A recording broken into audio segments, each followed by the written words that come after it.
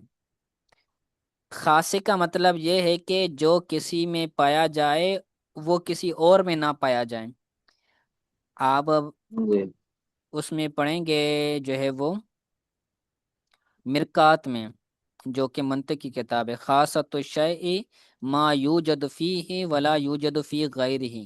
کسی چیز کا خاصہ یہ ہوتا ہے کہ جو اس میں تو پایا جائے لیکن اس کے علاوہ جی کسی اور میں نہ پایا جائے، ما یوجد فیہ ولا یوجد فی غیرہ۔ تو جی تسنیہ جمع ہونا یہ تو اسم کا خاصہ ہے، تو فعل میں کیوں پایا جا رہا ہے؟ تو اس کا جواب یہ ہے کہ دربا دربو جیسے جو فعل ہیں، جو تسنیہ جمع فعل آتے ہیں، تو وہاں پر فاعل تسنیہ جمع ہوتا ہے، فعل واحد ہوتا ہے۔ جی دربا میں جو الف ہے وہ ہم کیا بناتے ہیں؟ دربا کا الف فاعل بنتا ہے، دربو میں واو کیا بنتا ہے؟ فائل فاعل بنتا ہے۔ فعل کبھی بھی تسنیہ جمع نہیں بنتا، اس فعل کے کرنے والے جو ہوتے ہیں وہ فاعل ہوتے ہیں، وہ تسنیہ جمع ہوتے ہیں، تو وہاں پر بھی خاصا اسم کا ہی بن رہا ہے، اور وہ ضمیر ہے، اور جی ضمیر اسم کی قسم ہے۔ جی سمجھ تم؟ نعم۔ ماشاء اللہ۔ یہ سماجی تم عربی کا لفظ ہے؟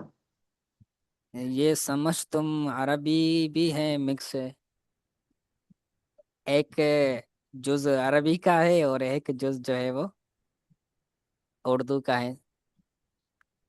ٹھیک ہو گیا؟ یہ جی مذاق کے طور پر ہو جو ہے وہ ایسے ہی لطف کے جی لیے ہم آپ کو کہتے ہیں، ٹھیک ہے؟ جی چلیں آگے بیان کرتے ہیں معنی اخبار عنہ۔ پیچھے بیان کیا نا کہ پہلا پہلا خاصہ اسم کا یہ ہے کہ اس کے بارے میں خبر دینا صحیح ہو۔ اس کی کیا مطلب ہے؟ اس کا تین مطلب ہے۔ فرماتے ہیں کہ ان یکون محکوما علیہ، کہ وہ اسم محکوم علیہ بن سکے، کہ اس پر کوئی حکم لگایا جائے۔ کیا؟ اس پر کوئی حکم لگایا جائے، وہ محکوم علیہ بن سکے۔ ہاں، محکوم علیہ بن سکتے ہیں، اس پر ہم کوئی حکم لگائیں کہ یہ بندہ، یہ جو اسم ہے یہ فاعل بن رہا ہے، یہ اسم جو ہے وہ مفعول بن رہا ہے، یہ اسم جو ہے وہ مبتدا بن رہا ہے۔ تو فاعل بننا، مفعول بننا، مبتدا بننا، یہ اسم کا حکم ہے۔ تو جو اسم محکوم علیہ بن سکے، جس کا حکم بیان کیا جا سکتے، تو وہ کلمہ بن جاتا ہے اسم۔ لکون ہی فاعلا او مفعولا او مبتدا، یعنی اس کا فاعل ہونا، اس کا مفعول ہونا، اور اس کا مبتدا ہونا۔ ٹھیک ہو گیا؟ جی کہ اس کو فاعل، مفعول اور مبتدا ہم کہہ سکیں، تو وہ بن جائے گا فاعل، وہ بن جائے گا اسم۔ ٹھیک ہو گیا؟ آگے بیان کرتے ہیں جی کہ اسم کو اسم کیوں کہتے ہیں، اسم کو اسم کہنے کی وجہ کیا ہے؟ فرماتے ہیں یسمى اسمن لسموه علی قسمہ لا لکونہ وسمن علی المعنی۔ جامی کے اندر اس کے بارے میں بھی جو ہے وہ جامی بھی جو کہ قافیہ کی شرح ہے، جی تو وہ اس میں جب آپ پڑھیں گے تو اس میں اختلاف بھی بیان کیا گیا ہے کہ یہ وسمن سے مشتق ہے یا اسمن سے مشتق ہے یا سموون سے مشتق ہے، تو وہ سارا بس آپ وہاں پڑھیں گے اگر اللہ نے چاہا تو یہاں پر اس کی تو انشاءاللہ۔ دو معنی ہیں کہ اسم کو اسم کیوں کہتے ہیں۔ اسم کو اسم اس لیے کہتے ہیں کیونکہ اس سمو بھی، سمو کا مطلب ہوتا ہے یہ مشتق ہے سمو سے، اسم یہ مشتق ہے سمو سے، اور سمو سمو کا مطلب بلند ہونا۔ ہوتا ہے بلند ہونا۔ جی اسم کو اسم اس لیے کہتے ہیں کیونکہ یہ اپنی دو قسموں پر کیا ہوتا ہے؟ بلند ہوتا ہے۔ کون سی دو جی قسموں پر بلند ہوتا ہے؟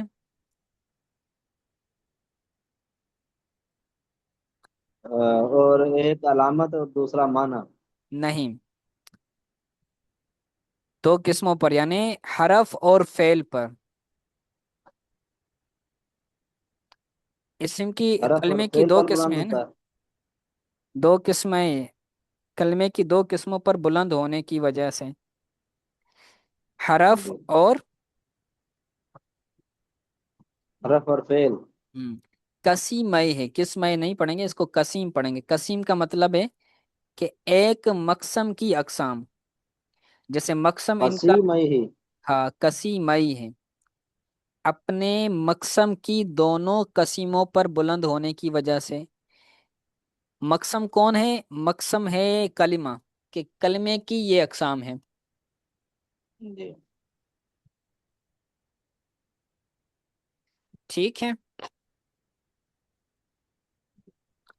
اور حرف، اسم فعل اور حرف، یہ تینوں آپس میں کیا بنتے ہیں؟ آپس میں کسی میں بنتی ہیں، ایک دوسرے کی کسی میں بنتی ہیں، ٹھیک ہے۔ تو بیان کرتے ہیں کہ اس کو اسم اس لیے کہتے ہیں کیونکہ یہ اپنی دونوں قسموں پر بلند ہوتا ہے، لا لکون ہی وسمن علی المعنی، معنی پر علامت ہونے کی وجہ سے اس کو اسم نہیں کہا جاتا، لا لکون ہی وسمن علی المعنی، معنی پر علامت ہونے کی وجہ سے اس کو اسم نہیں کہا جاتا، جی ٹھیک ہو گیا۔ تو یہ ہمارا جو ہے وہ آج کا سبق تھا، اسم تک کل ہم فعل کے بارے میں پڑھیں گے، کوئی بات سمجھ نہیں آئی تو پوچھ لیں۔